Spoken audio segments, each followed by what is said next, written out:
Mr. No, you're recognized for 5 minutes. Thank you very much.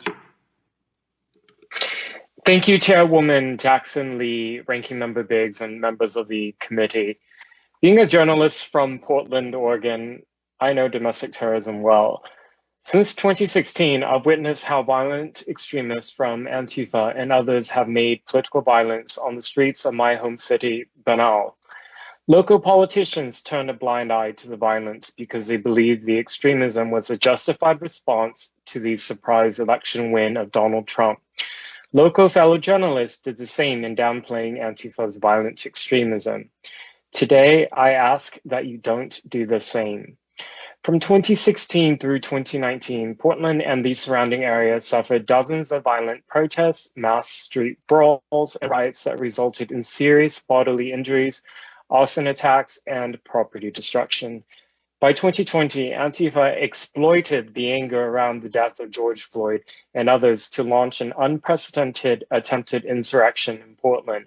For more than 120 recurring days, Antifa carried out nightly riots targeting federal, county, and private property. They developed a riot apparatus that included streams of funding for accommodation, travel, riot gear, and weapons. This resulted in a murder, hundreds of arson attacks, mass injuries, and mass property destruction. To put that into context for those here today, similar actions that occurred at the Capitol Hill riot on the 6th of January 2021 were repeated every night, months on end in the Pacific Northwest. In Seattle, Antifa and far-left extremists seized 6 blocks of city territory that they said was autonomous. It resulted in 6 shootings and 2 murders over a period of 3 weeks. In July 2020, then DHS Deputy Secretary Ken Cuccinelli reported to Congress at a Senate hearing that at least 277 injuries have been inflicted on about 140 federal agents protecting the Mark O. Hatfield U.S. Courthouse in Portland. With my own eyes, I witnessed black-clad, masked militants setting fires to buildings occupied by people. The Antifa came armed with homemade IEDs, guns, and knives. They blinded their targets with powerful lasers before throwing projectiles like rocks, glass, and frozen water bottles. Some of them even brought electric power tools to cut apart the fencing that was set up to protect the courthouse. Andrew Faulkner, one of the few federal suspects indicted over rioting charges, allegedly possessed pipe bomb components and a machete at the time of his arrest.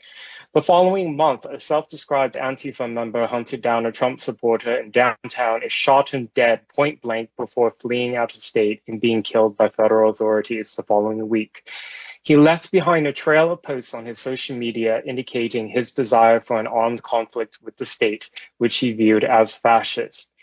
I'm encouraged today to see lawmakers discussing the important subject of domestic terrorism, but I'm concerned that our representatives are increasingly viewing this through a partisan lens. This puts all Americans at risk. Those speaking before and after me can illuminate and educate us on far-right terrorism, a threat extremely well tracked by government agencies, nonprofits, and journalists. Much less understood is the terrorism threat from the far left, particularly Antifa.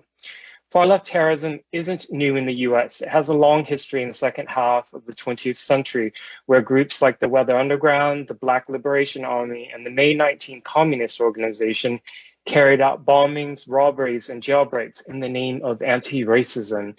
Antifa are continuing that legacy today and use the cloak of anti-fascism to shield themselves from criticism and to fool well-meaning people into becoming allies.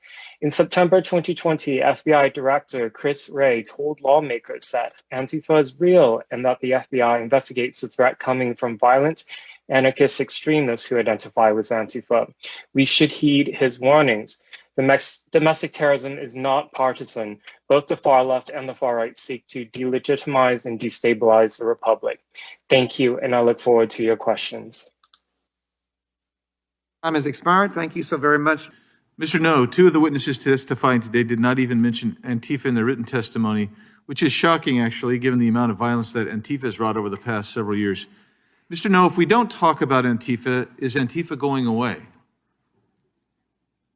No, they're not going away. Since the election night, for example, in Oregon, Portland, Oregon, where I'm from, the National Guard was activated by the governor because dozens, or actually more than 100 masked militants marauded through downtown, destroying property. They vandalized a church that provides charity services on Inauguration Day in Portland.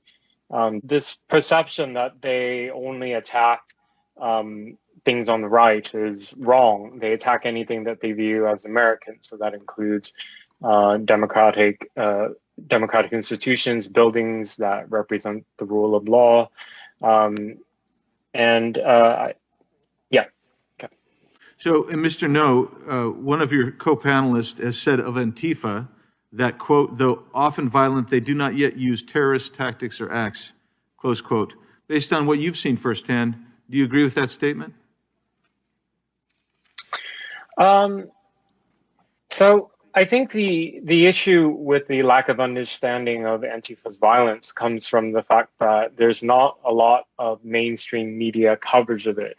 A lot of people, lawmakers in DC, will get their media coverage from the New York Times or Washington Post.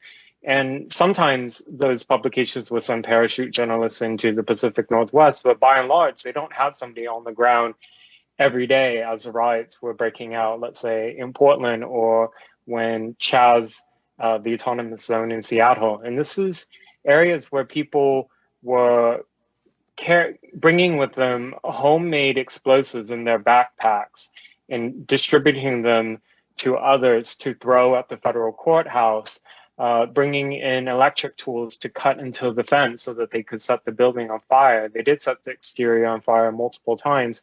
And it's not just law enforcement that's inside. There's also civilian people who are working as staff who've had to flee for their lives, as they did at the Justice Center. So I think these acts, because they're targeted on facilities that have civilians inside, I think based on my understanding of the laws, these do count as terrorist acts, but they're not being reported as such or perceived as such for political reasons.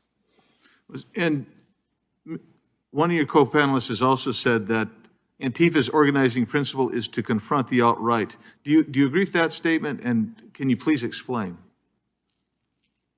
That statement in itself is true, but Antifa's, the label of who they call alt-right or fascist applies very broadly. So yes, it will include people who are actually on the far right, but it will also include people who are patriotic, who are holding an American flag that they will also assault and beat.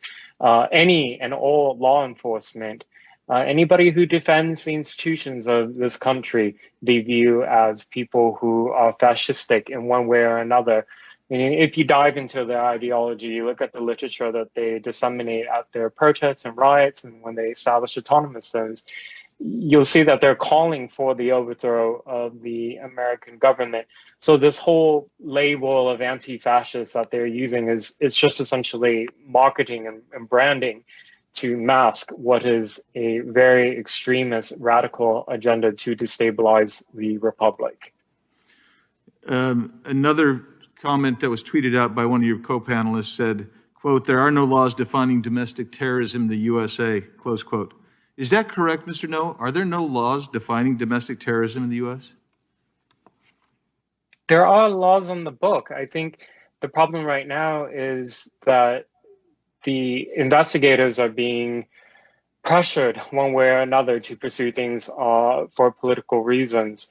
I'm not here to say that there's no threat coming from the far right. That's not my area of expertise. I defer to those who have been giving testimony today. I think, at the beginning, we heard this 75% of the deaths from domestic terrorist attacks have come from the far right.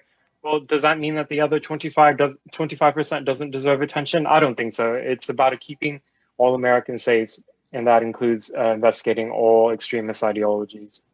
Thank you, Mr. No. Mr. No, would you agree that during the left-wing extremist violence last summer, there were some prominent elected officials, Democrats for the most part, and much of the mainstream media that not only downplayed what was going on, but in many cases were apologists for that violence that we saw on in America's cities and on America's streets last summer. And could you tell us what you observed with your own two eyes with respect to that?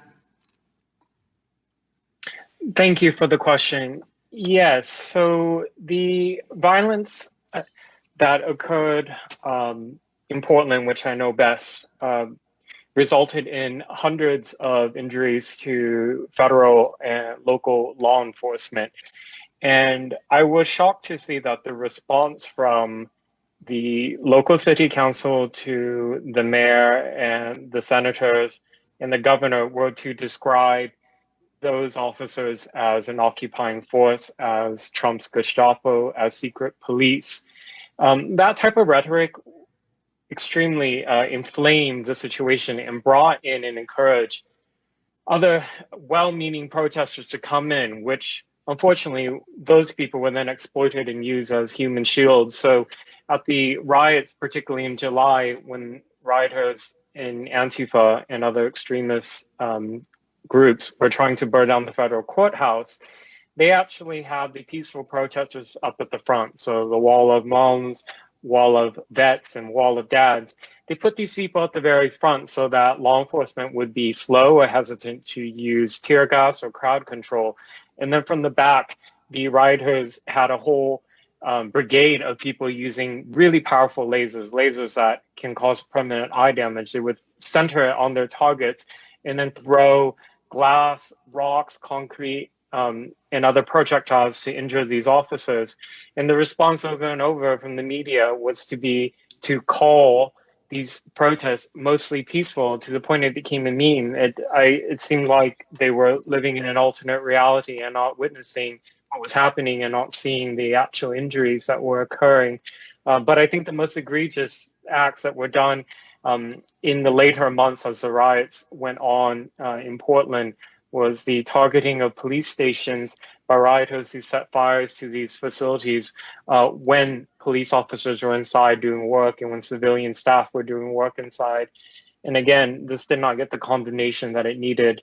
And in fact, people frequently in positions of power were calling these racial justice protests, which was obfuscating what I view as in the words of the Antifa themselves, an agenda for terroristic actions to intimidate the public into following in line for their political agenda. Okay, over the last 2 years, Congress has held over 7 committee hearings on domestic terrorism. The topics they covered were important, but the vast majority were topics such as confronting white supremacy. However, what has been lacking to me is a specific hearing on the violence from the left-wing extremists that destroyed so many Black lives and businesses over the summer of 2020.